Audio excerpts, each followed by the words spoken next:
Everyone has their own way that they like to edit videos. What we're about to show you is our personal ways that work for us and our styles. This isn't the way to do it, this is our way to do it. Just like with the equipment list, don't get overwhelmed, and if what we're showing you is out of your skill set or your budget or your time available, don't worry about it.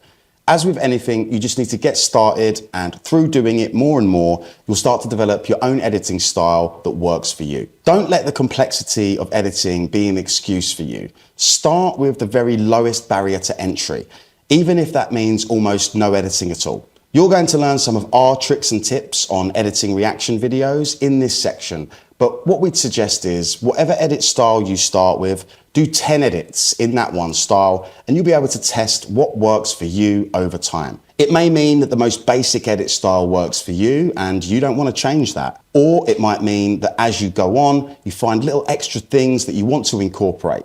But just know that all of the top reactors started with the most basic form of editing and found things that work for them over time. Do take in as much as you can from this editing section though, and also study other creators out there and use what works for you. Don't overthink it, don't overcomplicate it, just get started and you'll adapt and grow from there. Okay, so there's a couple of different approaches to editing reaction videos. In this section, we are going to edit the video that Nathan recorded earlier on in real time with us so that you can really see how it's done and you can pick an editing style that works best for you. When deciding on your editing style, you'll want to consider a few things. What are you trying to get across and emphasize in your reactions? What kind of edits do your target audience engage with well? And what kind of time do you have available to commit to doing the edits? There's a bunch of different editing software out there that you can use, from free editing software such as CapCut and DaVinci, or more pro, paid-for tools such as Final Cut or Premiere Pro. Just like everything else we've spoken about in this course so far, you don't need to become a top pro editor to cut a great reaction video. And you don't need to break the bank. You just need to learn how to make the edits that are right for you and execute on what you need. Nothing more. The top reactors will hire editors, but they didn't start out like that. They all started exactly where you are now, editing their own videos. Once your business is built up and you're making enough money, you can think about hiring someone at that time. But for now, you should learn yourself and develop your own editing style. This is important for when you do get to the point where you can hire an editor to help you, because you'll know exactly what you need from them and you'll have the insight into your own editing style and be able to communicate that with them. So let's get into it. I'm going to show you two editing styles using the two videos that Nathan recorded earlier. The first is going to be the easiest for you to execute, a simple edit that captures the best part of your reaction. In the second video, I'm going to show you a few more slightly advanced techniques that you can use or not. It's good for you to see different approaches and try different techniques to find out what's going to work best for you. In this first edit, we're going to use Premiere Pro to show you the simple version of editing a reaction video. By the way, when I say simple, it doesn't mean it's not good. In fact, the majority of reaction videos out there use this style of edit and to great effect. The edit only enhances. It can't make a bad reaction video great. It's the reaction itself that does that. Okay, so now we can move on to editing, and we're going to start with our first video, and we're going to keep this one fairly simple. So the first thing to do is to change the settings of your ratio size so that it's ready to be edited for TikTok and socials. So that's a vertical video.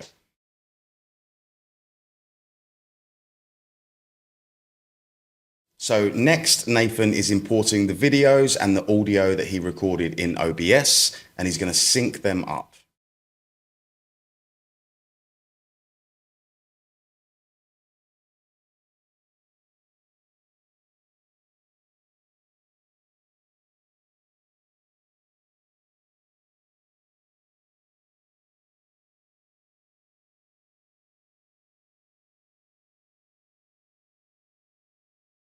Here, Nathan is cutting the videos.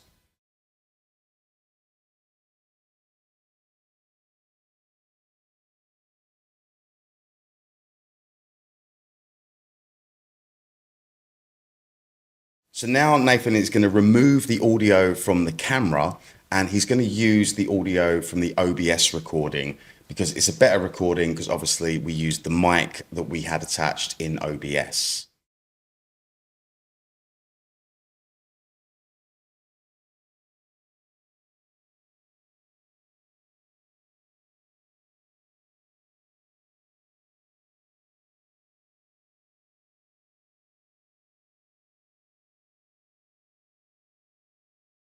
Next, Nathan is going to import the audio from the MP3 or the MP4, and we're going to use that and sync it.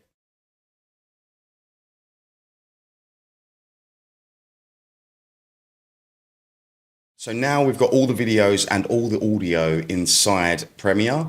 What we're going to do is remove the visuals from OBS and only leave the audio from OBS.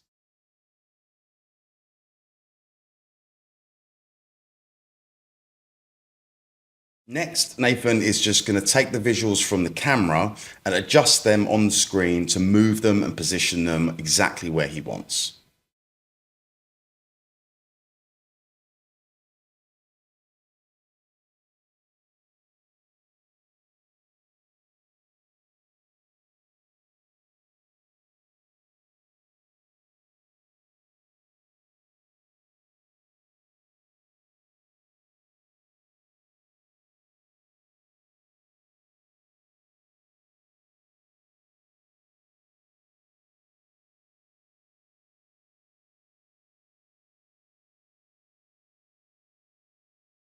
So now you've finished editing and you're ready to export. Let's make sure that we export our video at the highest possible settings we can.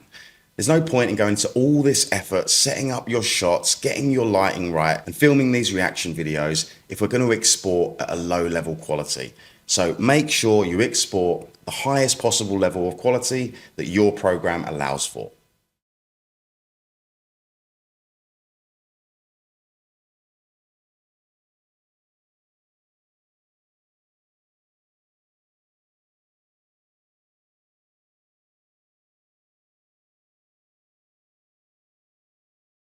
That's pretty much all we're going to do in this editing tutorial. The point of this edit here is just to get a basic edit across. Nothing too flashy, nothing too fancy. It's just get the video in, get a picture in to split the screen, make sure everything's aligned audio-wise and visual-wise, and make sure that it just looks good to your eye. We're not going hard on crazy edits here. This is just to get the reaction across. So now we've seen how to do a basic edit of a music reaction video, taking a full song reaction and cutting that down to the best minute in Premiere Pro. Now we're going to do a slightly more in-depth edit using the second video we filmed to the music video. So we've watched Nathan do a pretty basic edit. This is something that you can all achieve and it's nothing flashy, just something to get the reaction across. Just aligning your audio and visual and getting a pretty basic edit. Next, I'm going to show you some slightly more advanced techniques for editing reaction videos. And for this one, I'm going to use CapCut Mobile. So as you can see, I have imported my footage of Nathan reacting to the music video this time, and I've also imported the music video itself. I've already done the alignment, so I'm going to get straight into picking where I want my reaction video to start and cutting up accordingly. So as you can see, I'm just using the audio as a marker, and I can see that that beat there is the start of the beat of the first verse. So I'm going to chop all my videos and my audio at that beat, as you can see I'm doing now. So that's now the start of my video. Now, from here, I'm going to just quickly delete the bit at the beginning there that's no longer needed. So I delete the audio, delete the main video, and I delete the overlay, which is the music video itself.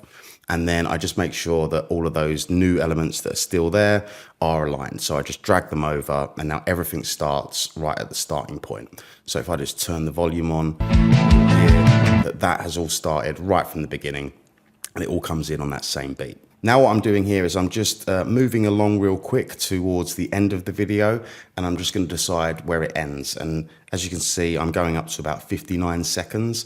But again, I want it to be musical, so I'm making sure it lands in a space that feels natural with the music. And it actually happens to be at about 59 seconds on this one. So as you can see, I'm just finding that spot now.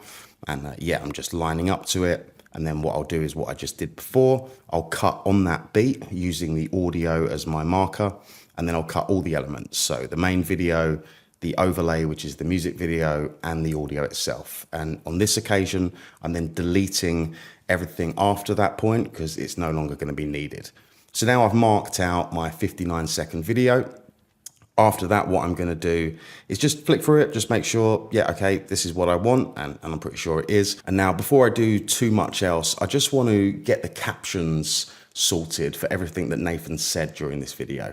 There wasn't a lot of dialogue in this, so there's only a few words that are actually said.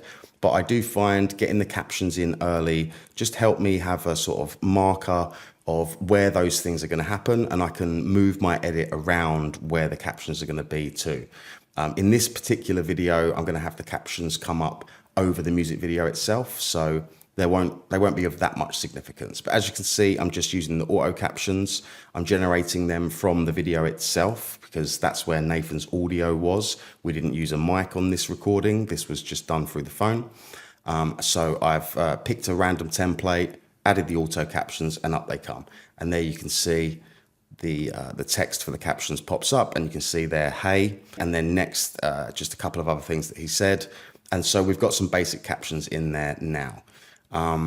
Then what I'll usually do is I'll go through some templates and make them look a bit flashier, but I'm just using them as a little guideline for now. So that's pretty much done at this moment. I'll probably come back to it in a bit. So I've got my basic captions in, as you can see. And what I'm going to do now is just set some markers on key moments in the music where I feel like there's going to be cuts or significant edits. That's usually going to be every 4 or 8 bars, something like that, wherever it feels musically that the visual should change with the music. So what I'm doing here is just using the audio as a guideline, and I'm playing through it, and then at those significant moments, every 4 or 8 bars, I am just cutting the main video because that's the bit that's going to have the edits. I'm not going to cut the music video. I'm going to leave that where it is in one space. And as you can see, I've done my first one there. I'm just playing back through again just to see where the next one is. Again, you can see here, okay, found another significant marker. Feels like the music changes. Let me cut there.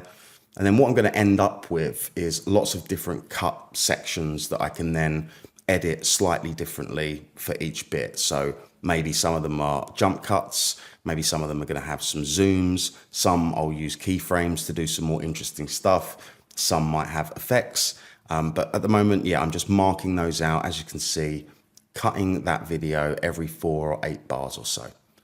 And then what we end up with is a nice template of where things are going to happen in this edit. So as you can see, I'm just still going through, cutting and making those marker points. I haven't done any significant edits yet, but as you can see at the beginning, I did zoom in Nathan a little bit just to give me this composition that we see here, and that's going to be the main base of my video. Okay, so as you can see, I've cut it into lots of different sections. They're marked out at significant points in the song. And before I go into each of those sections and make significant edits and zooms and jump cuts and stuff, what I'm going to do is actually add a text caption on the screen that's going to act as a bit of a hook.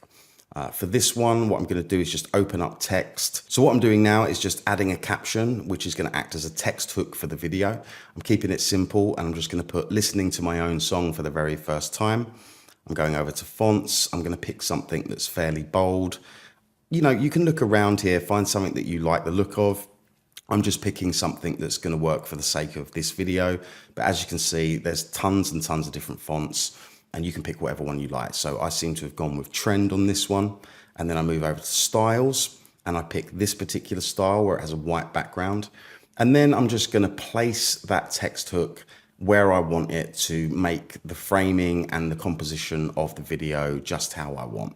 So not too big, not too small, somewhere in the middle between Nathan and the music video.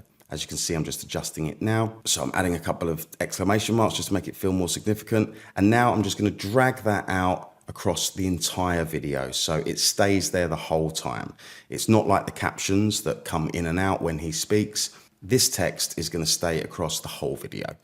Again, just making a few adjustments, just putting it in the right place where it feels more natural for me. I don't think I actually left it there in the end. I think I made more adjustments as we went on, but for now you get the idea. So I've got my text hook in there. You can see it splits the screen up quite nicely between Nathan and the music video.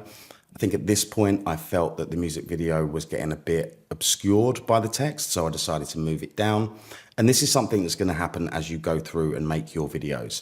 You're going to make creative decisions as you go and go back over it and adjust as you're watching the video back and making more edits. So I think I'm pretty happy with this one by now. Got the text hook in there, it's in the middle of the screen, looking pretty good. Splitting it up between Nathan and the music video. Now what I'm doing is I'm just going back into the caption text, and I'm going to pick a different template because I felt that was a little bit boring and I wanted something that was just a little bit more interesting for the text of Nathan's captions. So again, there are loads and loads of templates here that you can choose from. Just flick through them, find something that works for you, find something that suits your aesthetic, that you think looks good and accentuates what's being said on those captions. So as you can see, I think I've picked this one here. I'm pretty sure that's the one that I go with in the end for this. And yeah, for me, that was working. It was a little bit more exciting than what we had before. That will do for now. But of course, you can go really hard on this if you want. And you can even go so far as to edit every single word and change the font, change the template, change the animations, anything you want. So we've got our text in there, we've got our captions in there, and we've got our video cut up into different sections for each significant movement in the song, every 4 or 8 bars or so. So I'm pretty happy with that now, and what we're going to do is move on to editing some of these individual clips to make them a little bit more exciting. So we're going to use zooms and keyframes to do some more interesting stuff here. So we start with the very first clip, and what I'm doing there is adding a keyframe at the front and the end of that clip. And then what I'm doing is with the first keyframe, I'm zooming in, and then if you play it back, what you'll see is it zooms back out to the last keyframe, and it makes it go from big to small. And it just felt like that was a nice way to start this video. And then there you can see when it goes to the next clip, it feels like a jump cut. It feels like there's a significant change, a significant edit at that key point. And then again, I'm adding a couple of keyframes. I felt that the way Nathan's head wasn't staying centralized was something that I wanted to change. And you can see there, I've just added a keyframe, moved his head into the center, added another keyframe where it went off center, brought it back to the middle. Then it's feeling a little bit more smooth to me and feeling like it's making sense. So I just continue to go through all of these different clips and add keyframes, do these different zooms. And really what I'm trying to do is highlight and accentuate certain moments in his reaction that align with the song. So if he's really smiling at one point, or if he's nodding his head in time at one particular point, I want to just make a moment of that. So I'm going to use a keyframe to just zoom in. So for instance, where he says, "Hey," here, what I've done is I've added a keyframe just before it, then added another one on the word "hey" to make it zoom in, and then it comes back again after that. So I had another keyframe to bring it back to where it was. What that's going to do is just make Nathan's face come forward as he says "hey." Again, you can see here on the next batch of captions, I'm doing the same thing. I'm just bringing it in, highlighting what he's saying. So not only are we getting the captions there and Nathan saying something, but the video is zooming in at those points too. It just makes it have more impact. So what I'm going to do is probably just watch this back, and you see there, as he says "hey," it zooms in, back into the next caption, it zooms in, comes back out again.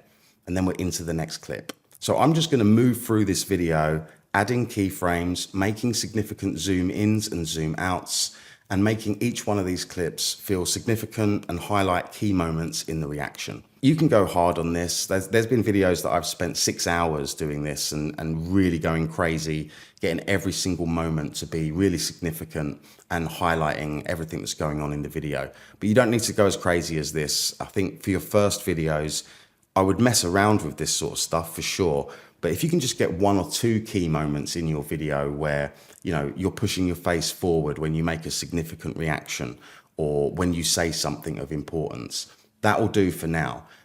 You can get more into it as you go on, but just mess around with it, just play around, and you'll see that doing this does add a lot more excitement to your reaction. So as you can see, I'm just continuing to move along through the video, adding keyframes, zooming in and out, centering Nathan's face at certain points when I feel it goes off center, and just making sure that it feels like a good watch really. After every section that you do this, it is good practice just to watch it through and see how it feels, see how it comes out of the clip before it, and see how it goes into the clip after it. So as you can see, I've pretty much gone through the whole video and done all of the zooms using keyframes in each section to really highlight certain bits that I want highlighted. At this point, I think what I'm doing here is I want to make the audio on the captions sound a bit louder because we recorded this one on the phone and not with a mic. The audio quality was a little bit low, and it was also volume wise, it was quite low. So what I've done here is I just, I noticed that, yeah, I want the audio of his vocal to be up a little bit. So what I do is I go into the video and then I go along here to extract audio. I press extract audio and then that brings the audio out, as you can see. And then what I do is I literally just click on the audio, click volume, and then adjust it and turn it up so that it cuts through a little bit more when he speaks. I also reduced the noise there because we recorded it on the phone. There's a little bit more noise than usual, what you'd get on a high quality mic. And I wanted to avoid that. I wanted it to sound as good as it could. So I reduced the noise. And then here I'm just adjusting the volume, just having a listen. That was a bit too loud. I went back, did it again. I think I ended up somewhere around here. Yeah. And that felt good to me. So that was what I went with. Didn't overthink it, but one thing that you can do with this, you can duck the audio of the music itself at the points when you're talking. That is good practice to do. So basically you've got the music playing, and then when you speak, not only do you turn yourself up a little bit, but you also turn the music down. So you really stand out at that moment. So here what I'm doing is I'm looking to add a little effect. So I've just opened up the effects, and I'm going to add that basically as an overlay, as you can see here. So I chose shake, and it looks a little bit harsh there. So I think I'm going to go back into the settings and just rein it in a little bit. Yeah, just turn the speed down, turn the intensity down. And as you can see, it's just made the screen shake a little bit. And I've done that on a key significant point of the song. The chorus was kicking in there. I wanted the visual to feel like it was doing a bit more. So I thought a little shake effect wouldn't hurt. So I just put in something subtle just to give it a bit more movement. Here it looks like I'm adding another shake effect, same thing. I'm just bringing the speed down and the intensity down. I've added this on another key significant part of the song. Again, I think this is another part of the chorus, and I just wanted it to feel like it had more movement. And as you can see there, it definitely adds something, especially going between the zooms and the jump cuts. Those little effects like shakes and whatever else, it can add a lot. So here you might notice this transition where it spins around. To add that, all you do is click on that little line in between each one of the splits, and it will come up with some transition effects. The reason I chose to put that there was it was going into the chorus. I just wanted to feel like it had a bit more movement going in and had more impact as it landed. So you can pick any transition effect that you want, but keep it simple, don't go too crazy.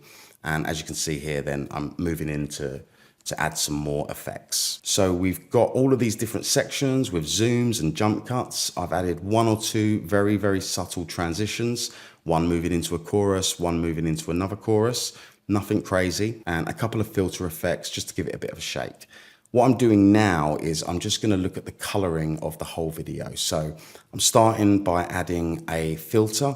I'm flicking around just having a look, but what I usually use is Clear 2, and I've added that, and I'm now going to adjust some of the brightness, add some saturation. I want those colors to really come out.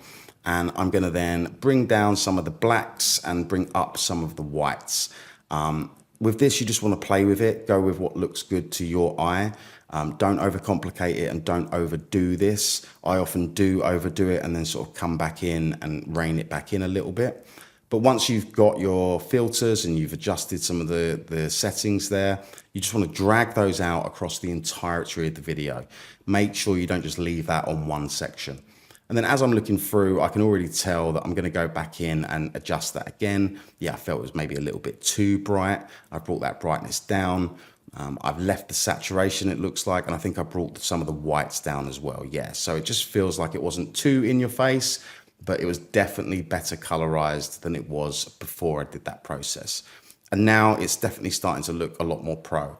And as I'm watching through, you can see these cuts between all the sections, these zooms in and out. It's feeling like it's a more cohesive, good reaction video at this point. That little transition effect there, it's all adding to it, all compounding moments in the song and making it feel more complete. Here, I think I'm just turning up the volume of the song itself. I felt that maybe it wasn't kicking enough. So I've done that, and I'm just watching through and I'm just seeing how it feels going between each one of these sections. Again, you can go crazy hard on this, and sometimes I really do. Depends on the video, depends how long I've got. But just watching through, really what I'm looking for is anything that stands out as being very unnatural or just not feeling right, and making small adjustments here or there where I feel like it should be. Sometimes I feel like I haven't done enough, and I'll add stuff on certain sections that I feel need it. But other than that, I'm not doing too much. Here I'm just adding another effect just at the end of a section before it transitions and then goes into the chorus. What I'm doing here is adding a monochrome effect, and that just makes the moment before the drop, before the chorus, just feel slightly different, as you can see. And then when it kicks in, it's significantly different, you know? It just adds a bit of tension before the drop. So there you see it goes to black in the background, the transition, bang, the shake happens. It feels like a significant moment. So yeah, I'm just continuing to watch through and make sure that, you know, I'm happy with pretty much the gist of the video. So I'm pretty happy with the video at this point. It's got some decent color. The cuts are all right. I'm liking some of the zooms. We've got the captions. We've got the odd transition. We've got some effects, nothing too crazy, but just enough to accentuate what's going on in the video and compound certain moments. One of the most important things in your edit really is going to be the text hook caption. And now would be a good time to mention the best ways to create them. If you're finding music from existing successful reaction videos, you can use ChatGPT to great effect by using it to scrape the comments on those videos and see what the community are discussing in those comment sections. And you can use that and adapt what they're saying to make a caption hook that's relevant to them. To assist you with this, we've put some prompts that will help you with ChatGPT to help you come up with these caption hooks. You'll see that in school. Go and have a look and mess around with it. Using captions based on your niche is also a great way to create compelling caption hooks. If you choose to be the bus driver reactor, for instance, using caption hooks like bus driver reacts to X for the first time is always going to be effective. Or if you're in your 70s reacting to music of young people, old timer reacts to X. And the other way round. If you're a young person listening to music from way before your time, same thing. Look for captions that are relevant to you and your niche that add intrigue to the audience. Caption hooks are important, so don't just wing it like I have in this particular video, but use ChatGPT, use the methods we've talked about, and scrape comments, see what the community are talking about, adapt that community conversation, and try to come up with caption hooks that are compelling and keep people interested and keep them watching. So I think I'm pretty happy with this video at this point, and there's probably not much more to do. You might be a little bit overwhelmed with some of this. It might be a bit daunting, but what I'd suggest you do is just get your video imported into CapCut, align your audio, and start messing around. Chop it into sections and then just look what's available in the effects and mess around with all of the zooms. Don't be scared to press buttons. Don't be scared. You're not going to break anything. You're just going to explore and find stuff. And after a while, you're actually going to find this to be a very, very fun, creative endeavor. So like I say, don't be scared, mess around, get stuck in. If there's anything in particular that you've seen or that you've seen on other videos that you really want to execute on yours, just watch a quick tutorial, learn that one thing, come back into CapCut, execute that one thing, and you've got it down. Don't try to learn too much at once. Don't try to execute too much at once. It's one little step at a time. You can start really basic, of course, but I would suggest messing around and playing with this as much as you can, and you'll find things in that exploration that you'll want to adopt and use in a lot of your videos. And then from there, you'll adapt and grow and learn and get better all the time. So I'm pretty much there with this edit, to be perfectly honest, and I've added quite a lot. It's cut into different sections. We've got some jump cuts. We've got lots of zooms. I'm using keyframes to highlight certain moments. We've got our caption hook. We've got some color grading and filters. And overall, I'm pretty happy with this video. So once I got to this point, usually what I do is I just watch it through once, see how I feel about it. And if I'm happy, boom, we export it. Don't get too pernickety. Don't get too over the top. You know, the tiniest details aren't the make or break. Getting it out the door, getting it posted is better than trying to make a perfect video which doesn't exist. 3 out of 5 is what you're looking for. 5 out of 5 is almost impossible. And perfect is the enemy of progress. Okay, so now I'm just having one final look over the video before I export it. When you export it, just like before, make sure you export at the highest possible settings. There's no point going to all this effort, doing all of these zooms, all of these cuts, all of these captions, and then exporting it at a poor quality. Export at the highest quality that you can, and it's going to come across better when you actually post it on socials. So we're going to move on to the next section now, but before we do, here's a final look at the final edit that we've done in CapCut.